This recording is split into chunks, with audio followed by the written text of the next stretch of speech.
इंदौर में अवैध रूप से संचालित हो रहे वृद्धाश्रम के अंदर बुजुर्ग महिलाओं के साथ में मारपीट का वीडियो वायरल हुआ। उसकी पड़ताल के बाद में पता चला कि राजनीतिक और कई लोगों के द्वारा आश्रम में आना जाना लगा रहता था, जिसके चलते इसे अनुमति दी गई थी। पूर्व में भी जिस स्थान पर आश्रम बनाए हुए हैं वहां पर शौचालय था और अवैध रूप से कमरे और बड़ी बड़ी दीवार खड़ी कर खुले में यहां पर जो वृद्ध आश्रम है उसका निर्माण कर दिया गया। और अब जब मारपीट का वीडियो सामने आया है तो उसने भोकाल मचा दिया है और इसके बाद में अब कलेक्टर के द्वारा कार्रवाई करते हुए इसे सील भी करवा दिया गया है।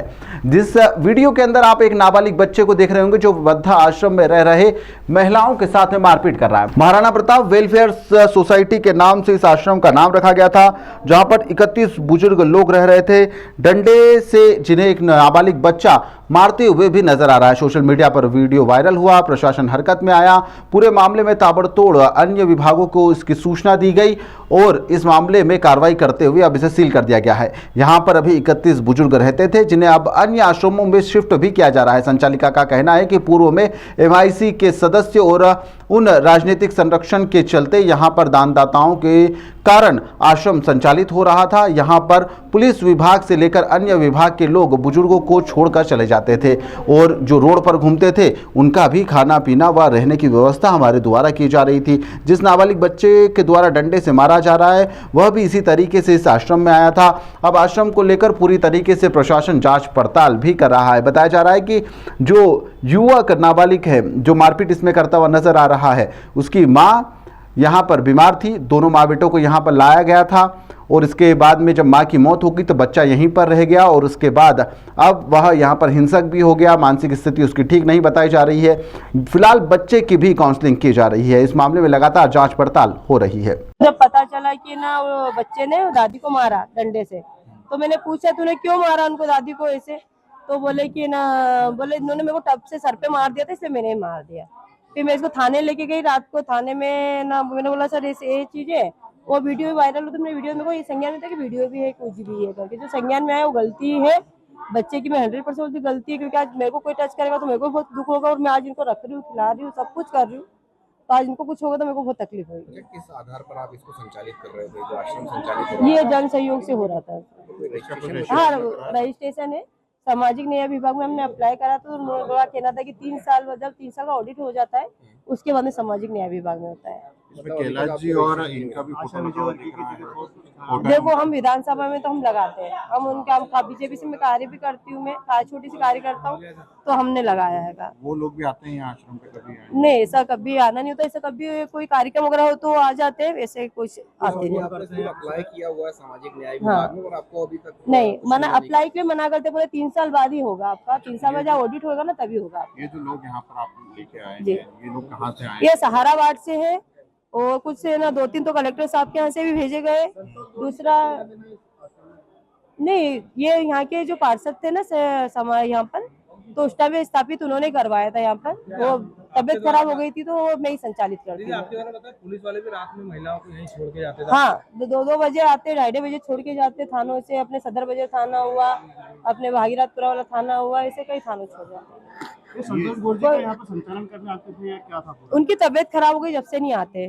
ब्रेन हेमरेज हो गया था उनको 2023 में। किसकी तरफ से? संतोष जी को ब्रेन हेमरेज हो गया था 2023 में।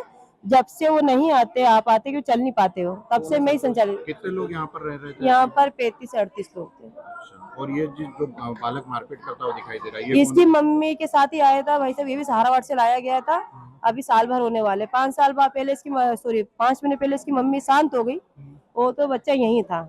ये CCTV कैमरा और ये भी लगवा रखे हैं आप? CCTV कैमरा भी यहाँ पर नहीं लगवाया मैंने। हाँ, नहीं लगवाना था हमें, पर थोड़ा फाइनेंशियल के हिसाब से थोड़ा सा धीरे धीरे काम कर रही हूँ मैं। कितने सालों से संचालित कर रहे थे? ये 3 साल होने वाले हैं। कैसे इसको संचालित करने के ये जन सहयोग से होता है और कुछ समिति वाले हम लोग कर लेते हैं। कितने लोग हैं समिति? समिति में हम 7 लोग हैं। नाम बता। मैं बायोलॉजी में हूँ। आप क्या करते हैं? मैं यहाँ पर संचालित करती हूँ, रहती भी यही हूँ उनके साथ ही रहती हूँ 24 घंटे। क्या नाम है आपका? नीलम दुबे। जी, जो वीडियो चल रहा था कि एक बच्चा किसी वृद्ध को मार रहा है, उस वीडियो की जांच के लिए कलेक्टर महोदय के निर्देश पे आज हम लोग सामाजिक न्याय और महिला बाल विकास की टीम के साथ यहाँ पे आए थे। जब यहाँ पे प्रारंभिक जांच की तो ये पाया कि ये जो वृद्धाश्रम है ये बिना वैधानिक अनुमति के संचालित हो रहा था, इसलिए कलेक्टर महोदय की अनुमति और निर्देशन के अनुक्रम में इसको सील किया जा रहा है और उससे पहले यहाँ पे जो वृद्ध हमें मिले थे उनको हम मान्यता प्राप्त वृद्धाश्रम में शिफ्ट करने की कार्रवाई कर रहे हैं। क्या वृद्धों से कोई बातचीत हुई? उन्होंने बताया इस तरीके के पहले भी उनके साथ में कोई कृत्य हुए? नहीं, ऐसा कुछ वृद्धों ने नहीं बताया। अभी क्या कुछ जानकारी मिल गई जिसके आधार पर कार्रवाई की गई? जो वीडियो वायरल हुआ था उसके आधार पे ये कार्रवाई की जा रही है और यहाँ पे आने के बाद जो जांच की गई उसमें ये पाया गया कि इस वृद्धाश्रम के संचालन की कोई भी अनुमति नहीं है। कोई संतोष गौड़ पूर्व पार्षद रहे हैं, उन्होंने ये पूरी जगह मुहैया कराई थी, सरकारी जगह को तब्दील कर दिया गया आश्रम में।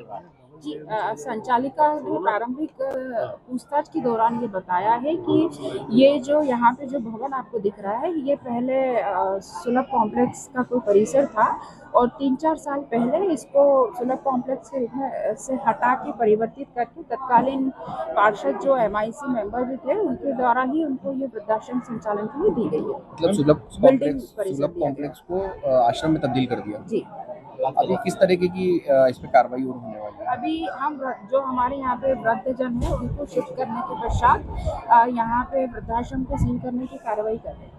मैडम, इसमें जो बालक था उसको लेकर के बाकी की क्या कार्रवाई की जा रही है? जो बालक है वो 13 से 14 साल की आयु का है, उसको हम लोगों ने महिला एवं बाल विकास अधिकारी को यहाँ पे उनकी टीम को बुला के CWC को सौंपने और अनाथ बच्चे के रूप में जो भी उनकी वैधानिक कार्रवाई है इसके संरक्षण की उसके लिए कार्रवाई कर रहे हैं। क्या दिमागी तौर पर किसी तरह की कोई परेशानी है बालक को? अभी तो प्रारंभिक रूप से ऐसा कुछ कहना मुश्किल है।